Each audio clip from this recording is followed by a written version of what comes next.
দরজা আপনাকে security guard বন্ধ করে দিয়েছে, আপনি মোবাইল একটা কাঁধে নিয়ে সুন্দর ফোনের ভাব ধরলেন, হ্যালো, কত নম্বর গেটে দাঁড়িয়েছি আমি, জহুরুল হক হলের সামনে দাঁড়িয়ে আছি কিংবা অমুক জায়গায় দাঁড়িয়ে আছি। মানে আপনি মিডিয়ায় দেখাচ্ছেন, আশেপাশের লোকগুলোকে প্রচার করছেন, বুঝাচ্ছেন যে আপনি অনেক গুরুত্বপূর্ণ, কিন্তু আসলে গুরুত্বপূর্ণ না। আপনি যাকে ফোন দিয়েছেন হয়তো সেই লোকও ওই গেটের ভিতরে ঢুকতে পারে নাই।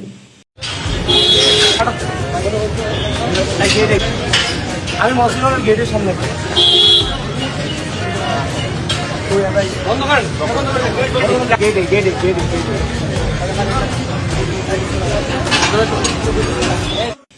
এটা হচ্ছে বাস্তবতা।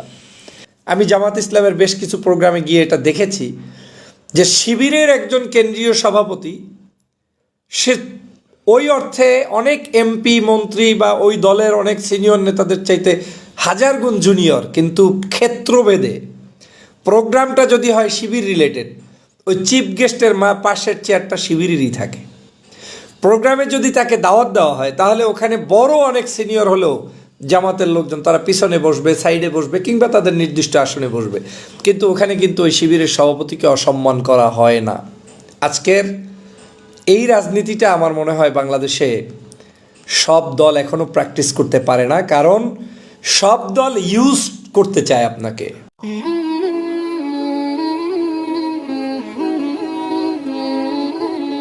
প্রধানমন্ত্রীকে যে কোনো অনুষ্ঠানে দেখতে গেলে তখন ছাত্রদলের ভাইয়েরা যে দৌড়াদৌড়িটা করেন, চরমভাবে একটা বিব্রতকর পরিস্থিতি সোশ্যাল মিডিয়ায় ভেসে বেড়ায়।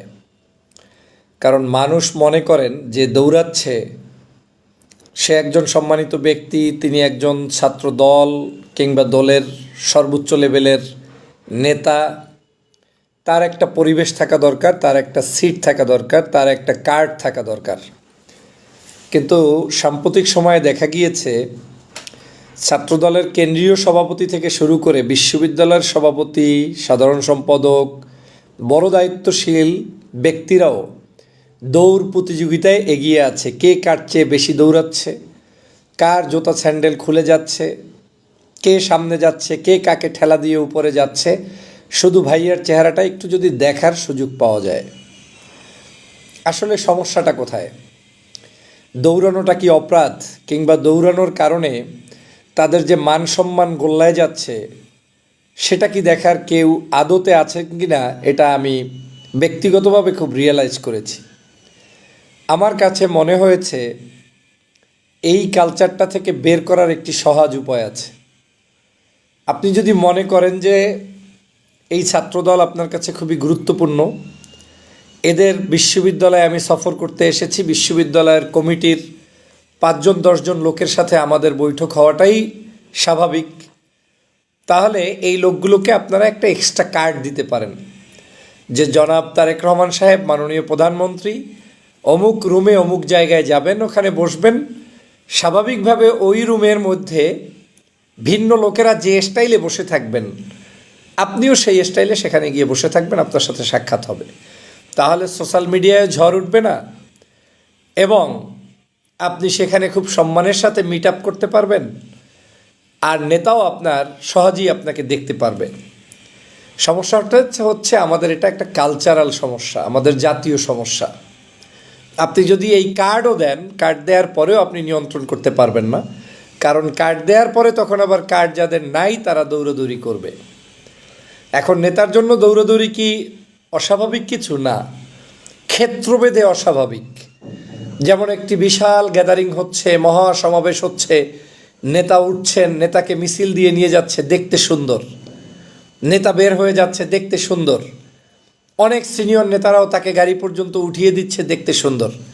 কিন্তু একটা বিশ্ববিদ্যালয়ে ভিজিটে আসছেন নেতা, একটা মেডিকেল সেন্টার ভিজিটে আসছেন নেতা, মসজিদে নামাজ পড়ার জন্য আসছেন নেতা, মন্দিরে বিশেষ একটা কাজের জন্য গিয়েছেন নেতা, আপনি সেই জায়গায় নেতার জন্য দৌড়াদৌড়ি করতে গিয়ে জুতা স্যান্ডেল সব যখন খুয়ে ফেলেন, আপনি তো ট্রোলের শিকার হবেনই। শুধু তাই না, দরজা আপনাকে সিকিউরিটি গার্ড বন্ধ করে দিয়েছে, আপনি মোবাইল একটা কাঁধে নিয়ে সুন্দর ফোনের ভাব ধরলেন, হ্যালো, কত নম্বর গেটে দাঁড়িয়েছি আমি, জহুরুল হক হলের সামনে দাঁড়িয়ে আছি কিংবা অমুক জায়গায় দাঁড়িয়ে আছি, মানে আপনি মিডিয়ায় দেখাচ্ছেন, আশেপাশের লোকগুলোকে প্রচার করছেন, বুঝাচ্ছেন যে আপনি অনেক গুরুত্বপূর্ণ, কিন্তু আসলে গুরুত্বপূর্ণ না। আপনি যাকে ফোন দিয়েছেন হয়তো সেই লোকও ওই গেটের ভিতরে ঢুকতে পারে নাই। এটা হচ্ছে বাস্তবতা। এখানে কিছু বিষয়ও আমাদেরকে জানতে হবে। আমরা রাজনীতিটাকে এত লোয়ার লেভেলে নিয়ে গিয়েছি। কিছুদিন আগে আমরা দেখেছিলাম যে একজন জাতীয় পর্যায়ের ছাত্র দলের কেন্দ্রীয় সভাপতির একটা স্টেজে পায়ের কাছে জায়গাটা যখন পায় নাই, সেটা নিয়ে বাংলাদেশে বেশ আলোচনা হয়েছে। আমি পায়ের কাছে বসাটাকে অসম্মান মনে করি না, ক্ষেত্রভেদে আপনার পরিবেশ এরকম হতেই পারে। কিন্তু যখন আপনি বাই পোস্ট একটা কেন্দ্রীয় নেতায় রূপান্তরিত হয়েছেন, সারা বাংলাদেশের একটা স্টুডেন্ট অর্গানাইজেশনের একজন চিফ লিডার, আমি জামাত ইসলামের বেশ কিছু প্রোগ্রামে গিয়ে এটা দেখেছি যে শিবিরের একজন কেন্দ্রীয় সভাপতি, সে ওই অর্থে অনেক এমপি মন্ত্রী বা ওই দলের অনেক সিনিয়র নেতাদের চাইতে হাজার গুণ জুনিয়র, কিন্তু ক্ষেত্রভেদে প্রোগ্রামটা যদি হয় শিবির রিলেটেড, ওই চিফ গেস্টের পাশের চেয়ারটা শিবিরেরই থাকে। প্রোগ্রামে যদি তাকে দাওয়াত দেওয়া হয় তাহলে ওখানে বড় অনেক সিনিয়র হলেও জামাতের লোকজন তারা পিছনে বসবে, সাইডে বসবে, কিংবা তাদের নির্দিষ্ট আসনে বসবে, কিন্তু ওখানে কিন্তু ওই শিবিরের সভাপতিকে অসম্মান করা হয় না। আজকের এই রাজনীতিটা আমার মনে হয় বাংলাদেশে সব দল এখনও প্র্যাকটিস করতে পারে না, কারণ সব দল ইউজ করতে চায় আপনাকে। এখন আপনি একটা পদের লোভে, চাকরির লোভে, বিশেষ কিছু পাওয়ার লোভে দৌড়দৌড়ি করছেন, আর যারা আপনাকে ব্যবহার করছে তারা সব উপভোগ করছে। এবং আজকের লাইফটা এমন নয় যে আমি কাউকে ক্রিটিসাইজ করছি, আমি এটা এজন্যই বলছি এর সমাধান খুঁজে বের করতে হবে। না হয় এই রাজনীতির পরিবেশটা কোনোদিনই ভালো হবে না। ধরেন আপনি বিশাল নেতা, কিন্তু আপনাকে নিরাপত্তা কর্মী অপমান করলো, আপনি কেন অপমান হতে গিয়ে সারা বাংলাদেশের মানুষের কাছে আপনার ছবিটা নিয়ে আসলেন? এগুলো দেখলে কি খুব ভালো লাগে? জায়গাটা এই নিশ্চিত করার জন্য আমার মনে হয় রাজনীতিবিদদেরও এই সকল জায়গায় আরও সচেতন হওয়া উচিত। আমাদের ছাত্র নেতৃবৃন্দ সে যতই ছোট হোক, তার মূল্যায়নটা দলের পক্ষ থেকে হওয়া উচিত, দেশবাসীর পক্ষ থেকে হওয়া উচিত, এবং তার মূল্যায়নটা নিজেরও অনুভব করা উচিত। সব জায়গায় দৌড়ালেই যে আমি বিশাল নেতা হয়ে যাব এমনটা কিন্তু নয়। আর সে কারণেই বিশ্ববিদ্যালয়ের সাধারণ শিক্ষার্থীরা এখন কিন্তু চিনতে শিখেছে কাদেরকে আসলে ভোট দেয়া যায়। আমি 5টা বিশ্ববিদ্যালয়ের ভোট অ্যানালাইসিস করে দেখেছি, এরা কোনো গাড়ির পিছনে দৌড়ানো লোক নয়।